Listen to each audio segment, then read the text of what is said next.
তো পুজো তো চলেই এসছে, আর পুজো মানে কিন্তু ঠাকুর দেখা, খাওয়া দাওয়া, সাজগোজ, আর একটু বাদেই কিন্তু আমরা ঠাকুর দেখতে বেরোবো।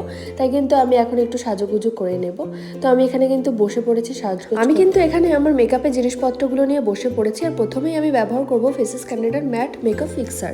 তো এটা ব্যবহার করে আমি হাইড্রেট স্কিনকে লক করে নেব। এরপর আমি ব্যবহার করব ফেসেস ক্যানাডার হাইড্রেট ম্যাট ফাউন্ডেশন। এটা স্টোভ ক্রিমের সাথেও ব্যবহার করা যায়। এটা ব্যবহার করে একটা ম্যাটিফাইং এফেক্ট পাওয়া যাবে, আর কোনো আনইভেন স্কিন টোন থাকবে না। Plus infused with SPF 30 buildable coverage and provide 24 hours hydration। তো মুখে আমি ফাউন্ডেশনটা লাগিয়ে নিয়েছি। এবার আমি একটা মেকআপ ব্রাশের সাহায্যে ভালো করে ব্লেন্ড করে নেব। আর এটা কিন্তু খুব সহজেই ব্লেন্ড হয়ে গেছে। এরপর আমি ব্যবহার করব ফেসেস ক্যানাডার কমফি ম্যাট ওয়াও লিপস্টিক, যেটা আমি দু গালে এবং চোখের পাতায় লাগিয়ে নেব। মানে আমি ব্লাশার আর আইশ্যাডো হিসেবে এটা অ্যাপ্লাই করে নিচ্ছি। আর তারপরে কিন্তু আমি এটা ভালো করে ব্লেন্ড করে নেব। তো হয়ে গেল। এবার আমি লিপস্টিকটা অ্যাপ্লাই করব। এটা কিন্তু high colour pay off full coverage mattifying lipstick, আর এটা কিন্তু বাজেট ফ্রেন্ডলি, দাম মাত্র 299 টাকা। মেকআপ কমপ্লিট হওয়ার পরে মেকআপ ফিক্সারটা আরেকবার অ্যাপ্লাই করে নেব। তো চলো এবার তোমাদেরকে দুটো টেস্ট করে আমি দেখাই। প্রথমে দেখাই টিস্যু টেস্ট, আর তারপরে দেখাবো আমি ওয়াটার টেস্ট। তো তোমরা নিজেরাই দেখো, কোনোটাতেই কিন্তু আমার মেকআপ নষ্ট হচ্ছে না। তো এই যে হচ্ছে আমার ফাইনাল লুক। আর তোমাদের যদি এই প্রোডাক্টগুলো পছন্দ হয়ে থাকে, স্ক্রিনে দেওয়া কিউআর কোড স্ক্যান করেও তোমরা এই প্রোডাক্টগুলো কিনতে পারো,